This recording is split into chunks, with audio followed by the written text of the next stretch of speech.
Gravy. Chicken கிரேவிக்கு என்னென்ன போடணும்னா பட்டை, கிராம்பு, ஏலக்காய், பிரியாணி இலை, அந்த ஸ்டார் அனேஸ் சொல்லுவாங்க, அது கல்பாசி எல்லாமே கொஞ்சம் கொஞ்சம் போட்டுக்கோங்க.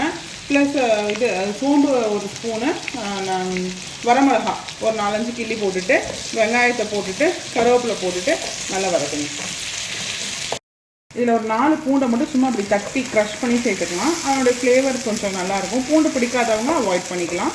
இப்போ இஞ்சி பூண்டு பேஸ்ட்டு நல்லா வணங்கிருச்சு. ஸோ நம்ம தக்காளி ஆட் பண்ணிக்கலாம். அதில் ஒரு 3 தக்காளி ஆட் பண்ணியிருக்கேன். ஏன்னா கிரேவி கொஞ்சம் நல்லா வேணுன்றதுக்காக. தக்காளி வேணால் இன்னும் கொஞ்சம் கூட நீங்கள் கம்மி பண்ணிக்கலாம். இப்போ இது நல்லா வணங்கணும்.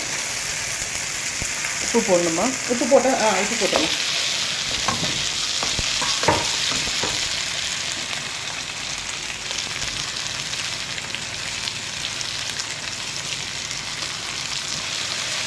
இது நல்லா வணங்கட்டும். வணங்கினதுக்கப்புறம் காமிப்போம். இப்போ இந்த குழம்பு மிளகாத்தூள் வந்து உங்கள் காரத்துக்கு எடுத்து போட்டுக்கோங்க. நான் ஒரு 4 ஸ்பூன் போடுறேன்.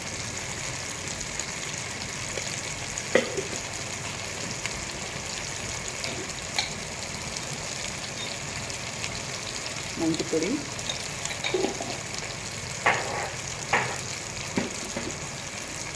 தனி மிளகாத்தூள், ரொம்ப காரம் வேணுன்ற விட்டுருங்க.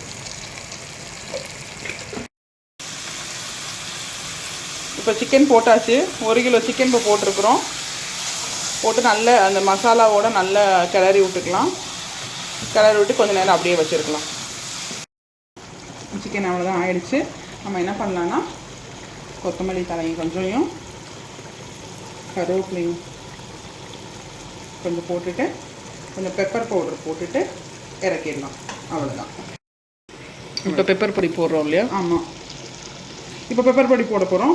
ஜஸ்ட் ஒரு இந்த ஸ்பூனில் ஒரு ஸ்பூன், 1 டீஸ்பூன் போடலாம். அவ்வளோதான்.